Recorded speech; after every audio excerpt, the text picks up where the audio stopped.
네, 2023년 새 아침이 밝았습니다. 오늘 이 자리에는 많은 분들이 지금 줌으로 참여를 하고 계시고, 우리 이제 청년부를 졸업한 김수경 양이 이제 새해부터 어른 예배에 참여하기로 함께 와 있는데, 할렐루야! 네, 우리 반가이 맞아주시기 바랍니다. 우리 두 번째 주일은 또 찬양대가 있기 때문에 아마 찬양대도 합류해서 또 많은 은혜를 끼치리라고 믿습니다. 오늘 이 본문의 새 아침을 출발하는 본문에서 우리가 다시 한번 읽을 부분은 마가복음 1장 17절, 이제 빨갛게 나온 부분을 다 함께 읽고 오늘 말씀을 출발하겠습니다. 다 같이. 예수께서 이르시되 나를 따라오라, 내가 너희로 사람을 낚는 어부가 되게 하리라 하시니, 이 말씀입니다. 자, 우리가 2023년을 출발하면서 이제 마가복음으로부터 이제 다시 우리가 이제 대림절을 해서 성탄을 맞아서 예수님이 이제 탄생한 얘기까지 다 하고, 이제 부활절까지 이제 아마 그 마가복음을 가지고 우리가 이제 마가복음이나 하든 복음서를 가지고 이제 말씀을 아마 나눌 것 같습니다. 그런데 이제 마가복음 오늘 우리의 본문의 1장을 보면은 우리가 한 해를 어떻게 시작하면 될 것인가, 크리스찬으로서 하는 아주 그 좋은 이야기가 여기 나와 있습니다. 그래서 그거를 우선 소개하면서 오늘 우리가 한 해 어떻게 예수를 따를 것인가, 그리고 쓰면서 하나님 나라를 선포할 것인가, 오늘 마가복음의 이제 주제인데, 마가복음은 길의 복음이라고 그랬잖아요. 이제 길을 떠나고 길 속에서 하나님 나라가 이제 시작되었고 하나님 나라가 출발되었다라는 복음을 전파하는 것이 이 마가복음의 이야기인데, 1장에 보면은 1장 3절을 이제 여기 들음이라고 되어 있죠. 그 소리를 듣는 것으로 되어 있습니다. 소리를 듣는 것. 그러니까 마가복음 1장에는 우리가 새해가 되면은 새로운 출발과 새로운 길을 떠나려면은 우선 소리를 들어야 돼요. 소리를.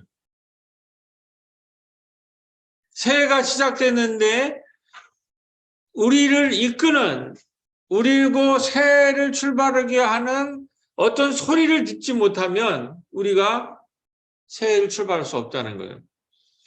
그런데 그 소리가 마가복음 1장 2절에 3절에 보면은 이렇게 되어 있다는 거예요. 소리를 들어야 되는데 광야에 외치는 자의 소리가 있어서 이르되 너희는 주의 길을 준비하라, 이렇게 돼요. 그러니까 2000년도 청년 예수 당시에 예수는 당대의 그 시대의 음성을 들었다라는 거죠. 시대의 음성이 어디서 들렸느냐? 광야에 외치는 자의 소리가 있었다라는 거죠. 그랬을 때 그 청년들이 그 광야에 외치는 소리를 들으러 광야로 나가서 세례를 받은 거예요. 세례 요한한테. 오늘 우리가 세례를 출발하는데 이런 소리를 듣느냐?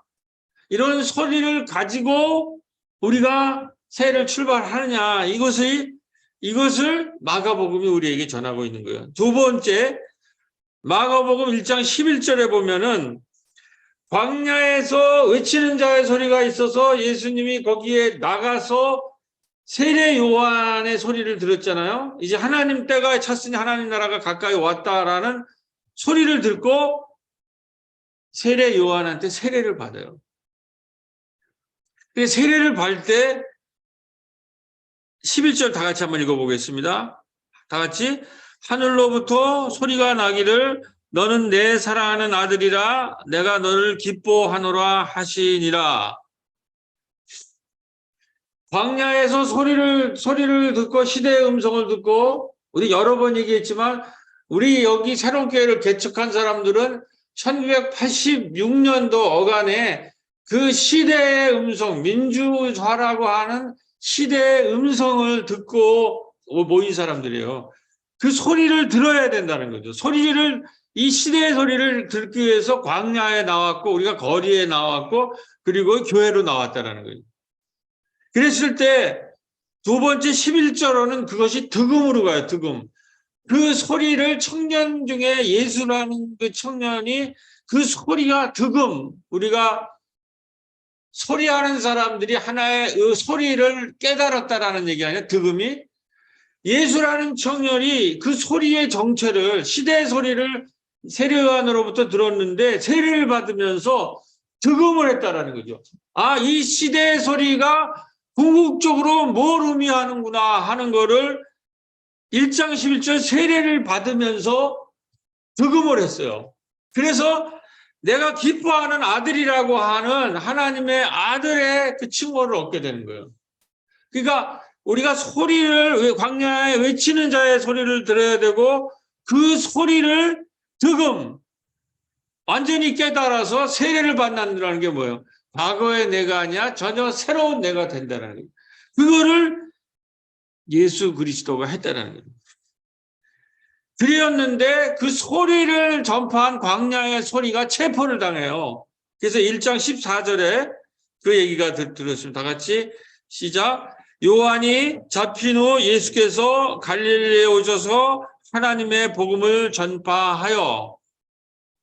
그러니까 이 지금 마가복음 1장이 얼마나 위대한 얘기냐면 시대의 소리가 있고 젊은 청년이 그 시대의 소리를 들으러 나가서 세례를 받는 와중에 득음의 경지를 이 시대에 주는 하나님의 말씀이 뭔가라는 것을 완전히 깨달았다는 거예요.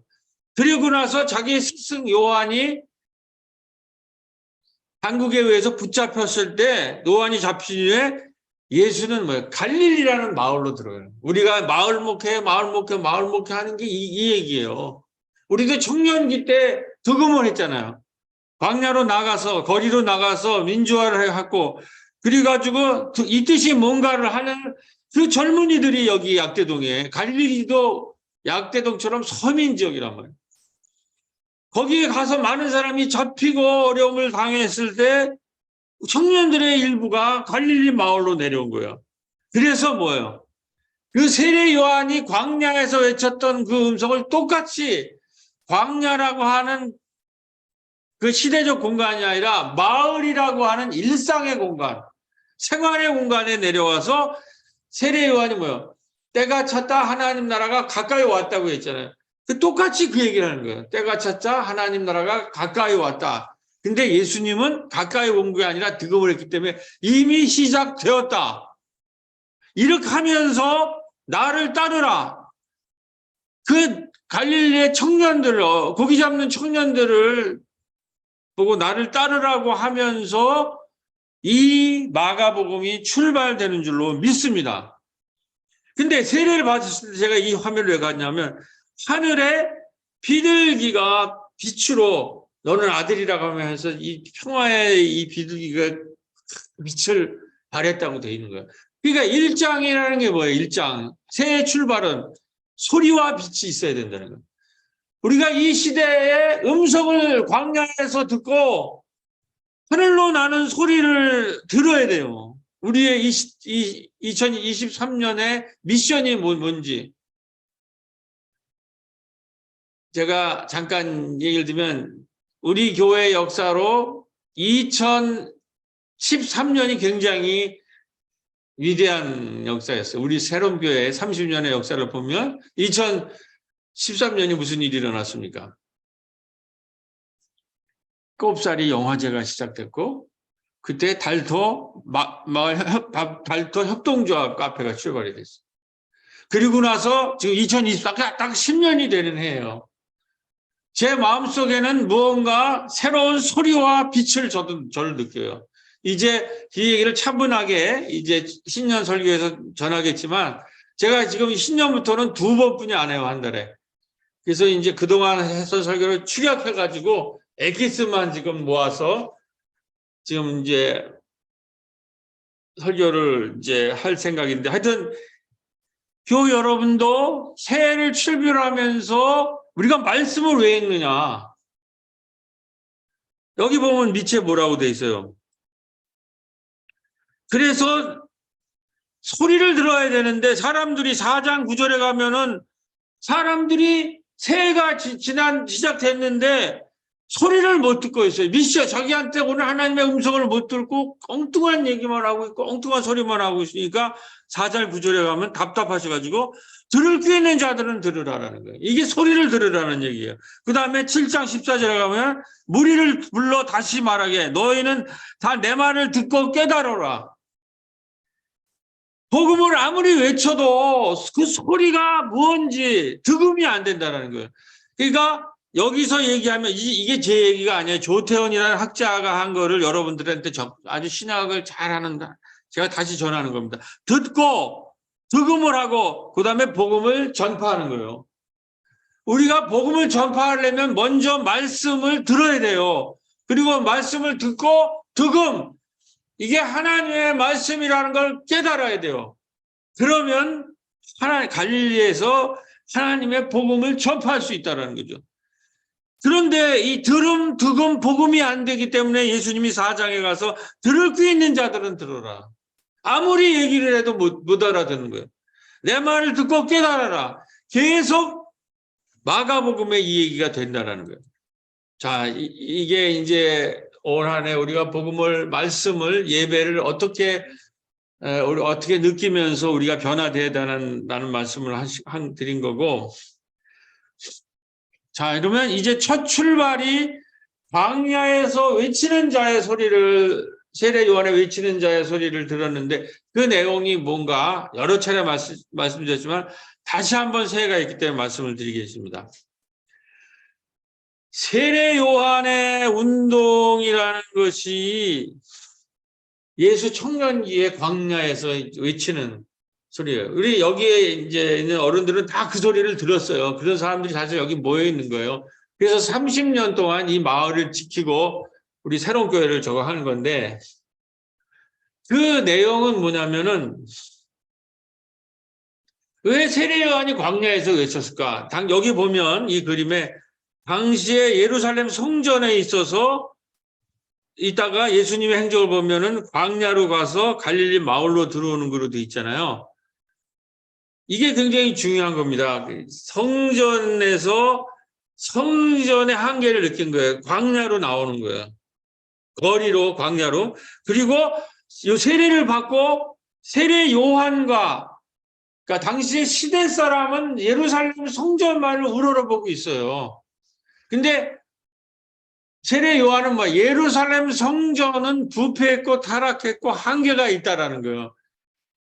그러니까 예루살렘 성전에 대해서 반성전 운동으로 일어난 것이 세례 요한의 광야의 세례 운동이에요.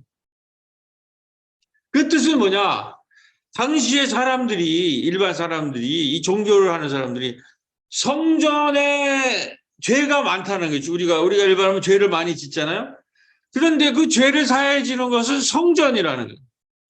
성전에 가야만 우리 죄가 사해진다. 그리고 깨끗한 재물을 가져와야 죄가 사해진다. 그래가지고 가난한 사람들이 성전에 재물을 바치러 가는데 자기가 가져온 거는 안 돼요. 더러운 거기 때문에. 그래서 그거를 재물용으로 깨끗한 걸로 하면 돈으로 그거를 돈을 주고 바꿔치기를 해야 돼요. 그 깨끗한 걸로. 그때에 성전에서 수익을 발생해서 성전이 거대한 금융창고가 되고 아주 돈이 많은 이런 집단이 되고 부패하기 시작하는 거예요. 그러면서 그 사람들이 거기는 사제들이나 지도자들은 당시에 재정일치니까 종교인들이나 사제들과 정치인들이 모든 백성에 대해 무슨 얘기냐면 너희들은 죄 많으니까 와서 회개하고 깨끗함을 받아라. 죄사함을 받아라. 많은 사람들이 그냥 재물을 가지고 가는데 그 재물을 또 더럽다고 그래가지고 바꾸라고 그러면 또 돈을 더 줘가지고 이 사람들은 거기에다가도 성전세를 내야지 로마의 제국에도 돈 내야 되지 또 지방에 있는 데도 돈을 내야지 삼중으로 수탈을 당해서 너무 힘든 거예요. 그런데 당시의 선각자들이 이 모든 문제가 예루살렘 성전이라는 성전 체제가 문제가 있다고 그래서 처음으로 반성전, 죄를 성전에 가지 않고 요단강가로 나와라. 요단강가에서 내가 물을 담궈서 세례를 주면 담궜다가 깨끗하게 하면 너희들의 죄는 다 사해질 것이다. 이런 거를 하는 운동을 하는 사람이 세례 요한이라고 하는 선지자가 예언자가 있었다는 거예요. 그러니까 그 사람이 야생 꿀을 먹고 낙타 가죽옷을 입고 광야에 외치는 자란 말이에요. 이게 지금 1장에 나오는 거예요. 그때 가난한 사람들, 특히 젊은 청년들이 예루살렘 성전으로 가지 않고 예수를 중심으로 전부 요단강가에 가서 세례를 받은 거예요. 그게 소리를 듣는 거예요. 그리고 요단강가에서 성전에서 세례를 받지 않고 요단강가에서 죄사함을 받고 탁 올라오는데 빛이 있고 베들비가 그 다음에 너는 나의 아들이다라고 내가 너를 기뻐하노라고 하는 빛과 음성을 들은 거예요. 그래서 득음을 했다라는 거예요. 그러니까 예루살렘 성전에서 득음을 한 게 아니라 하나님의 아들로 부름을 받은 게 아니라 요단강가에서 부름을 받은 거예요. 그래서 광야에 가가지고 여기 보면 광야에 가서 40일 동안을 이제 수련을 받죠. 하나님 나라 운동을 어떻게 할 것? 이제 하나님의 아들이 됐어요. 하나님 나라 운동을 어떻게 할 것인가? 40일 동안에 이 세 가지 유혹을 받잖아요. 그 유혹을 다 극복한 다음에 여기서 대박이 나는. 어디로 가냐? 어디로 가냐? 예루살렘 성전에서 광야로 가서 그 최종 목적지가 어디냐? 갈릴리 마을이 갈릴리 마을.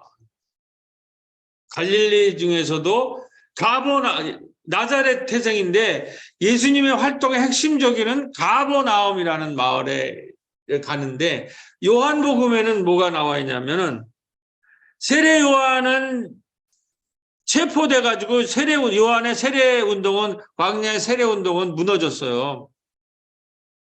거기서 중요한 거예요. 그런데 요한을 따라 광야에 나갔던 젊은이들 중에 그러면 요한만 붙잡으러 왔겠어요? 당국에서? 젊은이들도 다 붙잡으려고 그런 거예요. 그러니까 이 젊은이들 중에서 일부가 시골 마을로 도피했는데 어촌으로 거기서 가장 이 젊은이들이 당국의 체포망을 뚫고 살아갈 수 있는 가장 좋은 환경을 지는 것이 바로 가버나움이라는 거예요. 가버나움은 변경 지역에 있어서 당국이 공권력이 이렇게 쉽게 침범할 수 없는 그런 어촌이고 그리고 공동체가 살아있고 그러니까 나를 따르라 이 어부한테 했을 때 뭐냐면 예수와 함께 요단강에서 세례를 받았던 젊은 청년 중에서 야고보, 요한, 베드로, 안드레 이 그룹들이 요한의 운동을 다시 이어서 이거를 더 깊숙이 마을 운동으로 발전시키는데 이때 핵심이 뭐냐면 하나님 나라가 가까이 왔다. 나를 따르라. 이거를 마을 단위에서 본격적으로 해야 된다. 그래서 마을 단위에서 하나님 나라 운동을 본격적으로 하는. 우리도 여기 지금 뭐 정성혜 집사님, 배익준 집사님 다 우리 청년기 학생 운동 하던 사람들이에요. 그 당시에 그래서 이렇게 막 공단 지역에도 내려오고 이런 지역에서 내려왔던 사람들인데 이 사람들이 새로운 교회를 세운 거란 말이에요. 이제 지금 똑같은 얘기들. 응? 그런데 여기서 그러면 세례 요한과 예수님의 세례 요한의 하나님 나라 운동은 세례 운동으로 됐죠. 이건 공간은 광야고 이거는 세례 운동이에요. 그리고 대정부에 대한 비판을 하는 거예요. 그러면 예수 운동과 차이는 뭐냐? 그래서 세례 요한은 굉장히 스타일이 뭐냐면은 시대에 대해서 심판의 음성이 많아요. 본인은 굉장히 금욕적인 사람이에요. 낙타 옷을 입고, 가죽 옷을 입고, 그 다음에 야생굴로 하는, 먹지도 마시지도 않는 금욕적인 사람이. 그리고 광야에 있어요. 근데 예수님의 하나님 나라 운동, 예수님과 이 요한, 야고보, 베드로, 안드레가 펼치는 갈릴리 마을 운동은 분위기가 완전히 달라요. 이거를 우리가 깨달아야 된다는 거예요. 처음에. 이 광야의 세례 운동과 마을 운동의 차이점. 예수님은 뭐래요? 광야가 아니라 일상적 마을이라는 일상적인 마을 사람들이 하는 일반 생활 공간으로, 일상의 공간으로 온 거예요. 일상의 생활 공간에. 그렇기 때문에 스타일이 뭐냐면, 요한은 먹지도 마시지도 않는 금욕 운동이라면, 예수님의 운동의 핵심은 제가 제일 좋아하는 거. 잔치 운동이라는 거죠. 즐겨 먹고 마시는 사람이라고. 그래서 예수의 별명이 뭐예요? 닉네임이. 예수의 별명이 뭐냐면, 즐겨 먹고 마시는, 그리고 세리와 죄인의 친구들. 이 세리와 죄인은 누구냐면 마을에서도 죄인 취급을 받아서 마을에 있는 회당, 마을에 있는 교회에서 또 쫓겨난 사람들의 친구란 말이에요. 이 특성을 잘 알아야 돼요. 예수 운동이 뭔가. 우리가 하는 거는 교회 운동을 하는 것이 아니라 하나님 나라 운동을 하고 예수 운동을 하는 사람들이에요. 우리는 교회 운동을 하는 사람들이야, 단순하게. 성서에 있는 것은 예수가 우리의 구세주예요. 교회가 우리의 구세주가 아니란 말이죠. 그러니까 예수가 누구고 예수가 뭘 한 거라는 걸 잘 아셔야 된다는 거예요. 여기서 중요한 거는 이렇게 광야에서 외치다가 마을로 들어와서 보니까 이 유대 전체 사회에서도 권력이 있잖아요. 그게 누구의 권력의 핵심이 성전이란 말이에요. 성전. 예루살렘 성전. 그래서 예수가 청년기 때는 그 성전 체제와 대정부 투쟁을 했어요. 근데 그 정부에 의해서 체포령을 내려가지고 요한이 이제 붙잡히게 되니까 흩어져서 마을로 생활공간으로 들어와라 보니까 예수님 하나님, 이 청년 어부들과 하나님 나라 운동을 하려다 보니까 여기서 새로운 걸 깨달아요. 이 유대 사회라는 것이 예루살렘에는 사두개, 바리새, 젤롯,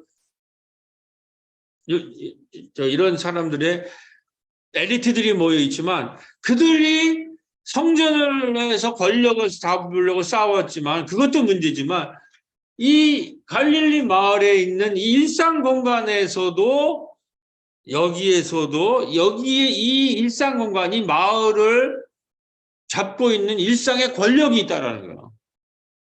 사람들이 모이는 것이 있고 사람들이 함께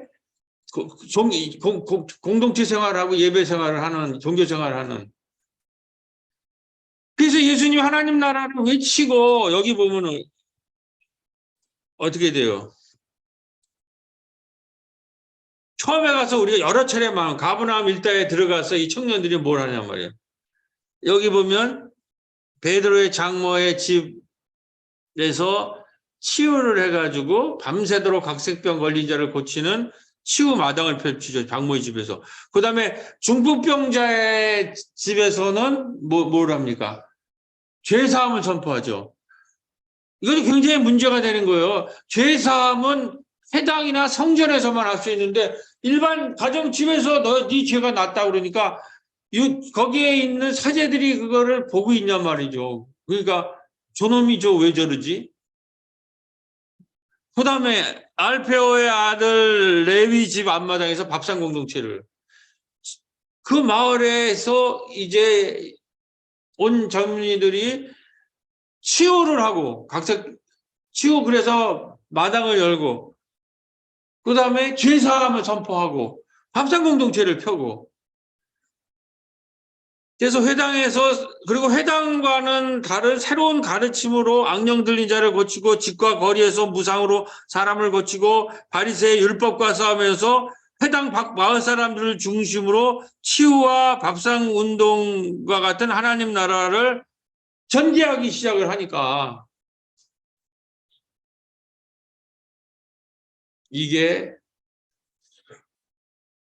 이걸 한참 절부해서 막 기적이 일어나고 막 그들이 하는 얘기가 새롭잖아요.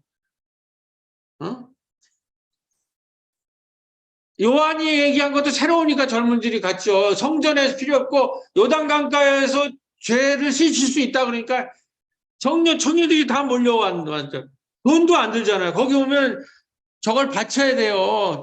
재물을. 근데 무상으로 되는 거예요. 거기에서 바닷물, 그 강가에서 세례를 받으면 죄가 사함을 받는다. 그러니까 서민들이나 청년들이 다 거기로. 그다음에 이 회당에서도 뭐가 문제냐면 이 회당에서 종교 생활을 하려면은 여기서 이제 바리새랑 예수 그룹이랑 엄청난 충돌이 일어나요. 이제 우리가 이거를 잘 알아야 돼요. 우리가 종교 생활이라는 게 지금 이게 종교가 2023년에는 변화되고 사회가 변화해야 되는데 한국 기독교가 한국에 있는 우리 종교 생활을 한다는 사람이 지금 왜 문제가 되는가를 잘 알아야 되는 거예요. 왜 부딪혔는가. 바리새파라는 사람들은 신앙생활을 굉장히 열심히 하는 사람들이에요. 우선 율법을 많이 알아요. 성경책을 많이 봐가지고. 율법에 도통한 사람들이고. 그런데 이 사람들은 뭐냐면 당시에 좀 재산을 자산가들이에요. 그러니까 돈을 뭐 재벌처럼 많이 하는 사람이 아니라 마을의 유지, 어느 정도 먹고 사는데 지장이 없는 사람들이에요. 근데 우리를 이런 것을 중산층이라고 그러죠. 근데 이 사람들의 문제가 있어요. 신앙에. 나쁜 사람들 아니죠. 열심히 성서를 읽고 종교생활을 하고 교회도 열심히 다녀요. 헌금도 잘 내고 신앙생활 열심히 해요. 근데 왜 이런 사람과 예수가 부딪히느냐. 이 사람들은 그 신앙의 테두리가 좁아서 회당 안에서 들어와서 열심히 하는 것만을 신앙으로 보는 거예요. 그런데다가 자기들은 먹고 사는데 문제가 없으니까 여기 회당에서 열심히 종교생활을 하는데 이 사람들은 그 열심히 하는 것을 누가 열심히 하느냐 이제 경쟁을 하는 거죠.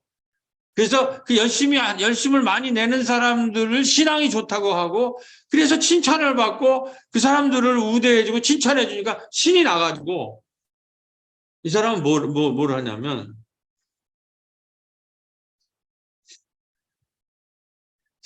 열심히 주일 예배를 잘 지켜야 될 뿐만 아니라 주일에는 안식일법에처럼 금식을 하는 게 좋다. 그래가지고 이 금식하는 거가 안에 신앙의 이제 모토가 되는 거예요. 그럼 여기서 뭐가 발생해요?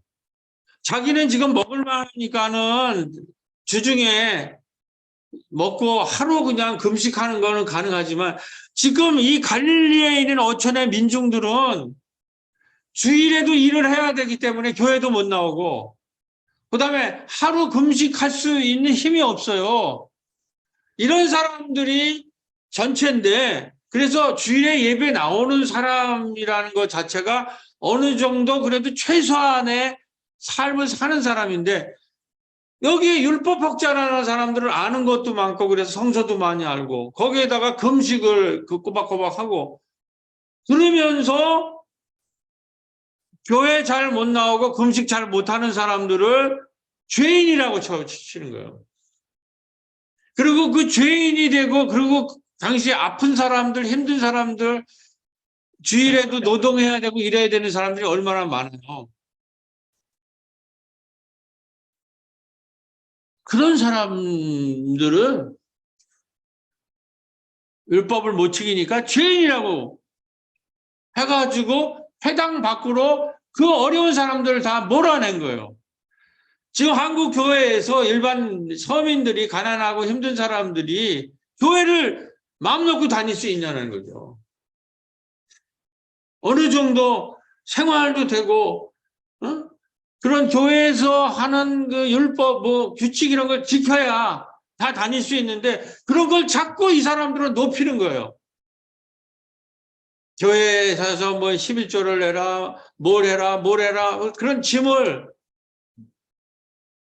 그래서 이 사람들이랑 싸운 거의 핵심적인 내용이 뭡니까? 바리새파야. 이 사람들은 자꾸 예수를 쫓아다니면 예수는 주로 이 해당에서 쫓겨난 사람들의 친구, 세리와 죄인의 율법을 못 지키는 사람들, 이 종교기관에 교회도 잘 못 다니는 사람들의 친구예요. 이거 잘 알아야 된다니까. 예수가 누군가. 그러니까 너희들은 왜 율법을 잘 안 지키고 교회 생활이 열심히 하지 않느냐? 이렇게 거기 나와야 구원 받는데 이러고 다니는데 예수라는 청년애들이 그리고 마을에 잔치나 하고 교회 중심이 아니라 마을 중심의 활동을 하고 있으니까 자꾸 시비를 하는데 뭐라 그래요? 너희들의 스승이라는 사람은 요한도 금식을 하고 그랬는데 너희는 언제 금식하냐? 그러니까 기도 열심히 하는 게 종교적으로 굉장히 신앙생활 열심히 하는 것 같잖아요. 그러니까 너희들은 왜 기도를 잘 안 하냐? 너희들은 왜 금식을 안 하느냐? 금식 같은 걸 해야 이게 종교적인 의미가 있는데 기도에 대해서 뭐라고 얘기해요? 너희들이 기도 열심히 하는 척하고 사람들 앞에서 보이는 데서 그렇게 하지 말고 골방에서 하세요. 그런 거 가지고 자꾸 이렇게 자랑하고 그런 게 하나님의 뜻이 아닙니다. 금식하는 데서 뭐라 그래요? 지금은 하나님의 아들이 온 때 잔치할 때지 금식할 때가 아니라 거기에서 세례 요한과 예수의 이게 갈리는 거예요. 세례 요한은 아직 하나님의 나라가 시작이 안 돼요. 심판의 때고 금욕의 시대란 말이에요. 그러나 이미 하나님의 아들이 왔고 하나님의 나라가 시작될 때는 지금 잔치할 때라는 거예요. 남 보이기 위해서 이상하게 해가지고 기도하고 그런 몸을 깨끗이 닦고 집에서 열심히 하시고 지금은 이 동네에서 잔치를 할 때라는 거예요. 그러니까는 이제 이 다음 주에 할 때는 예수 무리가 그래서 결국은 교회에서 쫓겨나요. 그래서 마을로 나가고 항해를 시작하고 십자가를 지러 가는 거예요. 그걸 우리가 잘 알아야 돼요. 우리가 잘못하면 신앙생활 열심히 한다 그러면서 바리새인이 되고 바리새인이 된다는 건 뭐냐면 자꾸 율법에 이거를 자꾸 쌓아가지고 사람이 지킬 수도 없는 걸 쌓아가지고 사람들을 배제하고 차별하고 우리나라에서 왜 차별금지법이 통과가 안 되는 거 그게 가장 극심하게 반대하는 사람이 누구냐? 그게 기독교인이라는 거예요. 왜 그러냐? 기독교인들의 이 바리새이즘 때문에 그런다라는 거예요. 그게 예수님이 뭐라 그랬어요? 너희들의 수고하고 짐진 자들은 다 내게로 오라. 왜 그게 무슨 말이냐 말이에요. 그 핵심이 율법의 짐을 지우지 말라라는 거예요. 마을 사람들이 교회에 마음껏 왔다 갔다 하고 서로 소통하게 마당을 만들고 교회가 필요 없다는 게 아니라 교회와 마을에 담을 허물고 마당이 되고 그렇게 되지 않으면 이 교회가 무너지게 돼 있어요. 그거가 신년에 우리가 가야 될 길이라는 거예요. 그리고 그게 너무 명확한 마가복음에 나온 얘기인데 이런 얘기를 안 해요. 교회에 사람이 바글바글 하는 것이 목사도 좋고 교인들도 좋고 마치 무슨 힘이 되고 거기에 뭔가 큰 은혜가 있는 거로 그런 식으로 생각하기 때문에 이 복음에 나와 있는 얘기를 하지 않는다라는 거예요. 앞으로 계속 전개될 거니까 이건 그쯤 얘기하고 이제 우리의 2022년과 2023년의 출발 얘기를 하면서 우리가 어디로 가야 될 건가. 우리 이제 지난해 아주 큰 작년이지만 며칠 안 됐지만 은혜가 있었지. 여기가 동파가 돼가지고 물이 이렇게 했는데 잘 또 그날 바로 수리를 해가지고 했는데 우리 지금 청년들 모임이 있습니다. 뭐 어느 교회마다 좀 청년들이 잘 모이지 않는다 그러는데, 그래도 어떻든 간에, 우리 연두님 친구님이 또 연결이 되고, 우리 엄미선 구역장님이 또 동참을 해줘가지고, 마을 미디어 모임이라는 것들을 이렇게 쭉 해서, 이번에는 교회에서 그분들이 그 비건이라서, 비건 식당에서 이제 햄버거를 한다고 그러더라고요. 그걸 사가지고, 그날 오전에 동파가 되는데 다 뭐 정집사님이랑 수고를 해가지고 따뜻했어요. 그래가지고 여기서 비건을 먹으면서 우리가 이제 그 어떤 방식으로 하냐면은 여기 문예창작학과가 있고 글쓰기에 대해서들 우리가 이제 미디어 공부를 하려면 청년들은 미디어 공부를 해야 되잖아요. 미디어가 공부를 하려면 그 기초가 뭐가 돼야 되냐면은 저게 돼야 되는 거예요. 글쓰기 기초가 한류가 뜨는 것도 한국의 그 콘텐츠가 뭐냐면 글쓰기인데 글쓰기가 지금 통한다는 게 세계 무대에. 그래서 미디어의 제일 중요한 건 글쓰기를 하고 그 글쓰기에 기초한 미디어라는 콘텐츠를 만들자 이런 우리 합의를 봐서 우리 글쓰기를 좀 해보자. 모든 분야의 핵심이 그래서 시작해서 우리가 A4 용지 모일 때마다 한 장씩 써가지고 오고 그거 서로에 대해서 평가해 주면서 그걸 향상시켜줘. 그래서 지금 3번째 하는데 그리고 그걸 이제 동영상으로 이제 찍기 시작을 하는 거예요. 아직은 공개는 안 합니다. 우리 비공개로 지금 하고 있는데 그거는 우리가 좀 훈련돼. 그래서 이제 돌봄에 대해서 지난번 그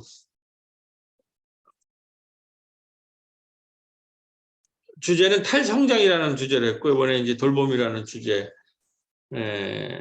가지고 이제 했는데 거기에서 우리가 문창과 출신의 이제 지금 글쓰기 이제 그 교사를 하고 있는 친구가 있는데 돌봄에 대해서 쓰라고 하는데 아주 다 잘 쓰셨는데 그분 이제 우리 얘기가 있어서 한번 인상적이어서 말씀 나누려고 하는데 이렇게 썼더라고요.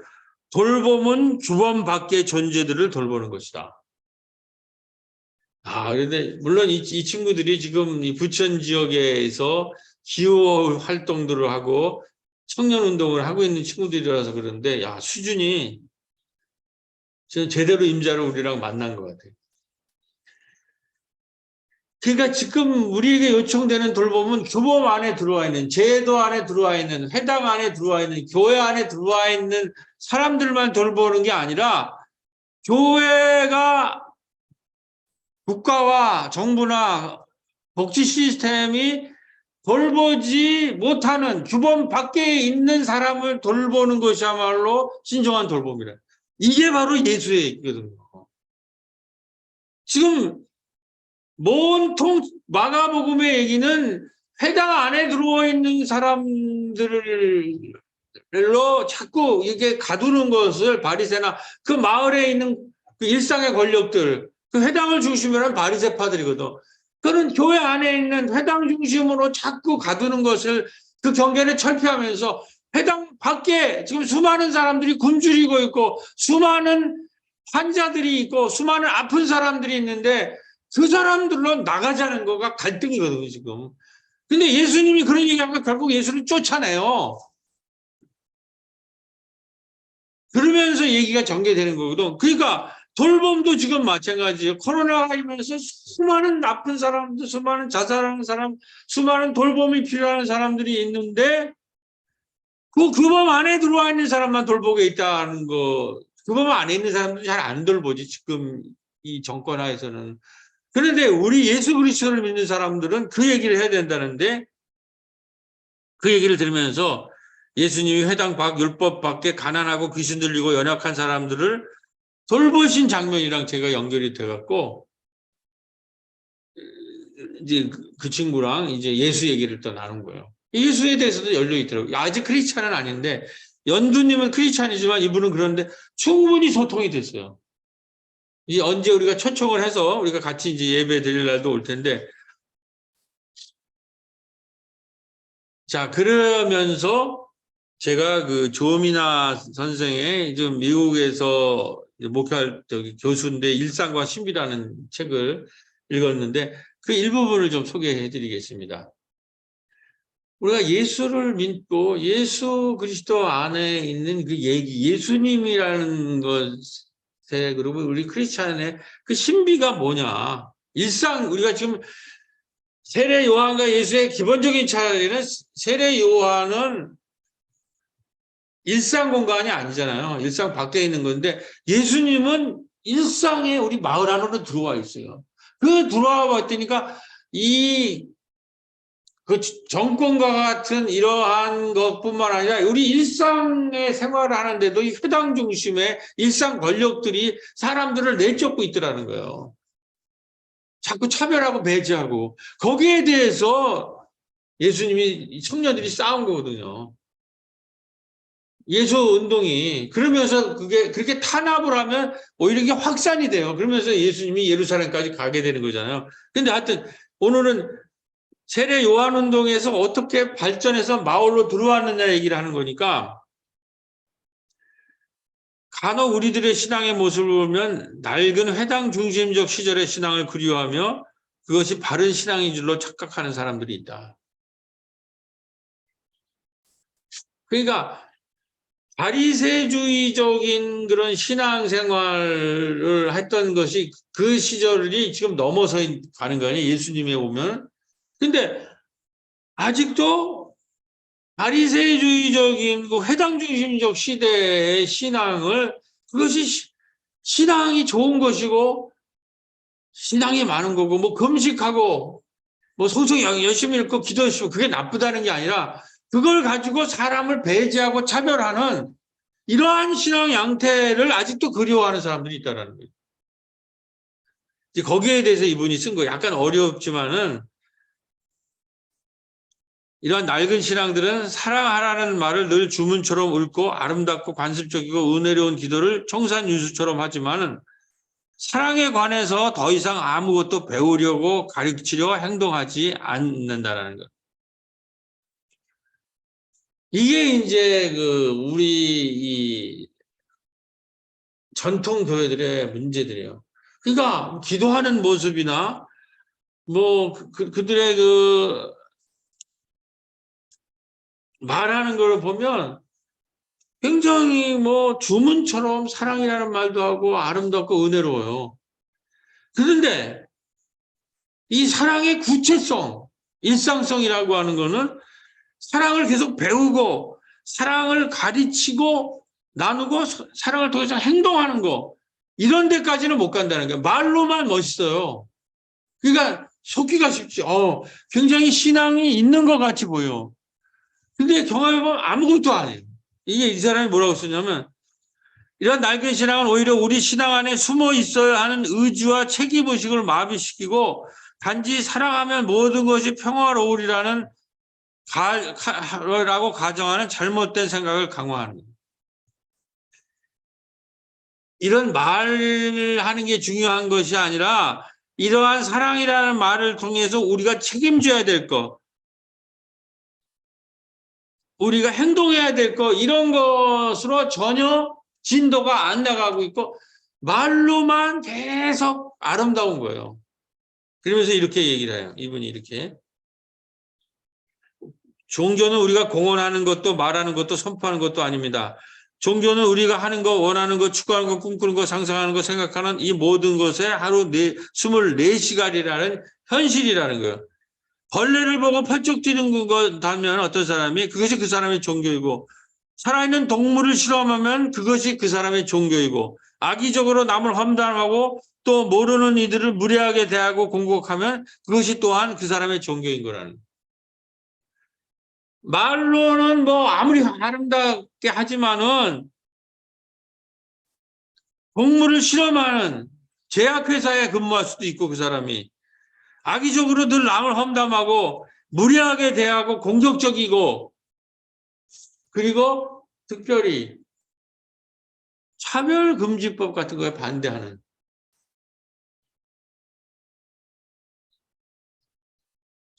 사람을 말로는 아름답게 얘기하지만 사람을 차별하고 율법의 이름으로 사람을 배제하고 차별하고 하는 것에 대해서 아무런 얘기를 할 수 없는, 아무런 행동도 하지 못하고 아무런 입장을 갖지 않는 문외화적인, 그러니까는 말로 겉모습은 바리새처럼 금식을 하고 있고 종교생활 성금도 잘 내고 11조도 잘 내지만 그거는 신앙이 아니라는 거예요. 예수님의 기준으로 보면. 그걸 이제는 넘어서야 된다는 거예요. 그런 신앙은 이제는 넘어서야 된다는 거예요. 그러면서 이렇게 얘기해.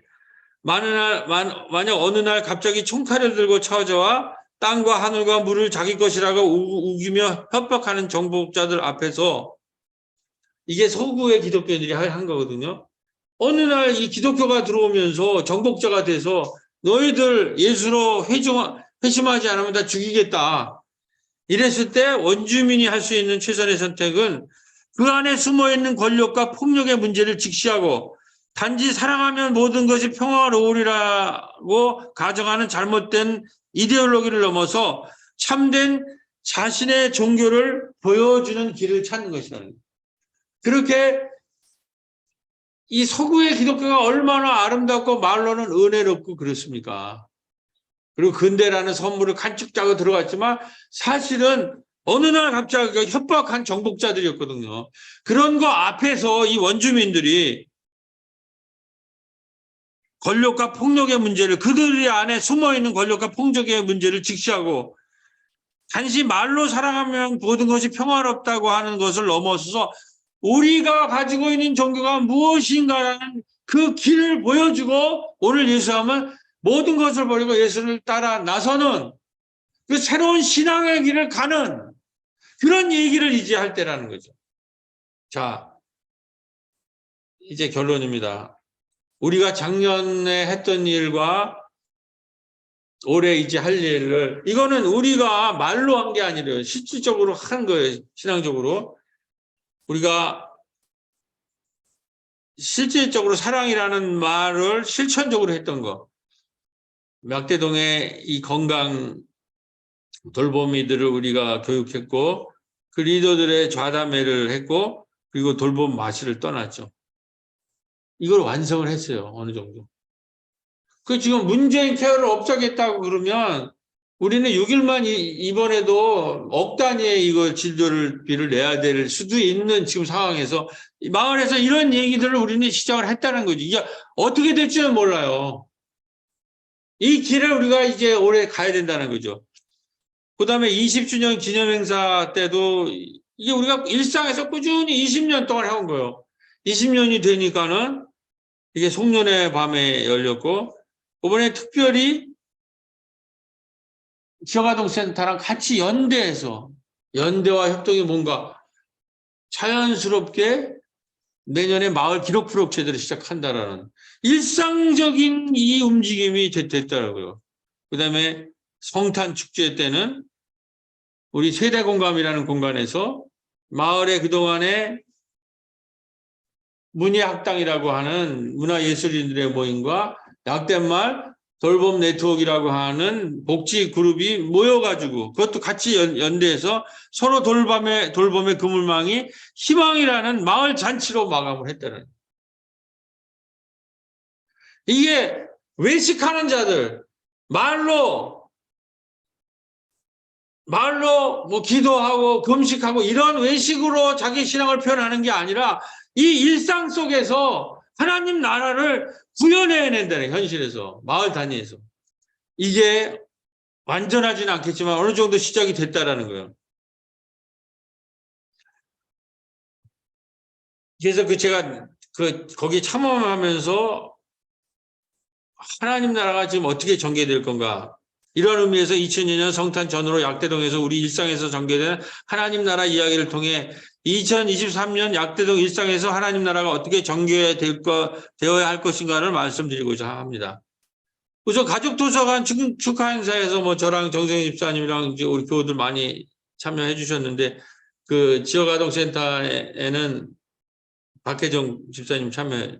그래서 제일 받은 은혜는 한결같이 나는 가족도서관의 가족임을 고백하며 진행되었고, 특히 지역아동센터 아이들의 축하 공연이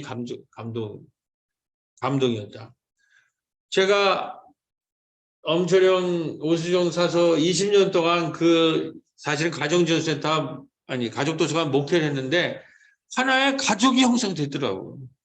우리는 약대 도서관의 가족이다라는 얘기를 한결같이 다 해요.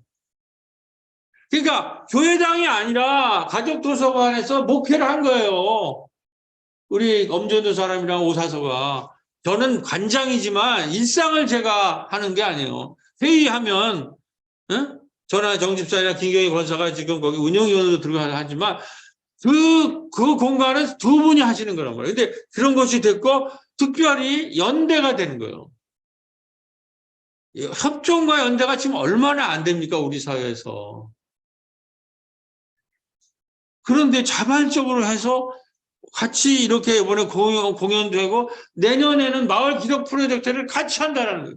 정말 우리가 꿈꾸던 예수 얘기가 지금 약대동에서 전개되는 줄로 믿습니다. 자, 성탄과 송년회 기록. 당일 오늘 참여하지 못한 권사님의 기록을 중심으로 제가 말씀드리겠습니다. 결코 쉽지 않았던 이 시간, 오전까지만 해도 어려움투성이었다고 수도가 파열되고 물난리가 난 1층과 지하 입구까지 온통 얼음과 물, 어려울수록 공동체는 뭉치는 힘이 있었던가. 요 얘기를 보면 제가 새벽 5시에 올린 사진과 새벽 5시 교회에 나와보았습니다. 제 생각으로는 1층은 온풍기가 잘 돌아가고 있고 줌 영상도 제대로 작동되고 바닥도 거의 말라서 조금 청소하면 주일 예배와 성탄절 행사는 무리 없을 것 같습니다. 저는 온통 그날 행사에서 잠이 안 와서 새벽 5시에 갔더니 가능할 것 같더라고요. 하여튼 이렇게 해서 처음 소식 선희정 집사가 했고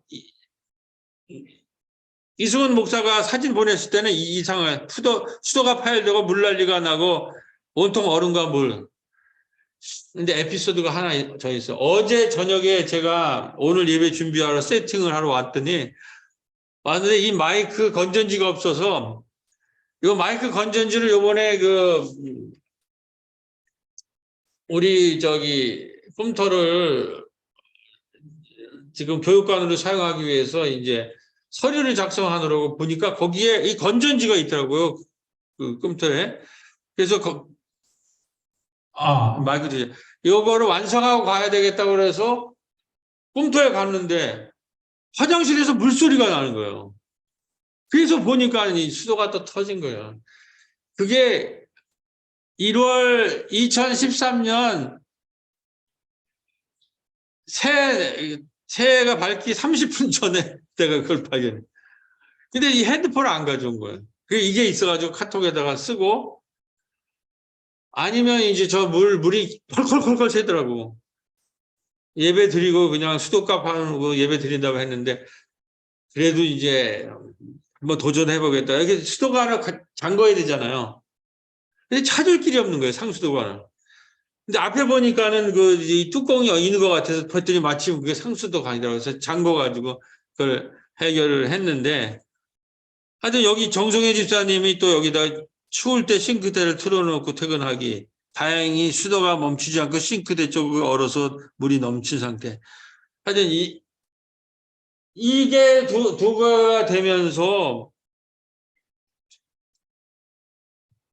얘기가 어떻게 전개되냐면 마을 연극인 커플도 보이고 영감님을 저 세상으로 보낸 어머니도 예상보다 밝은 모습으로 모두가 참석하여 다행이다. 어르신들의 밝은 표정이 흥겨움을 느낄 수 있었습니다.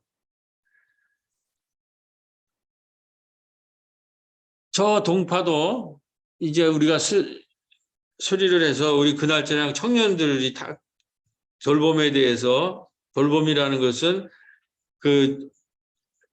우리 규범 밖에 있는 사람을 돌보느라 하는 그런 토론을 해서 오늘 설교를 응용했듯이 저 동파도 권사님한테 얘기를 했어요.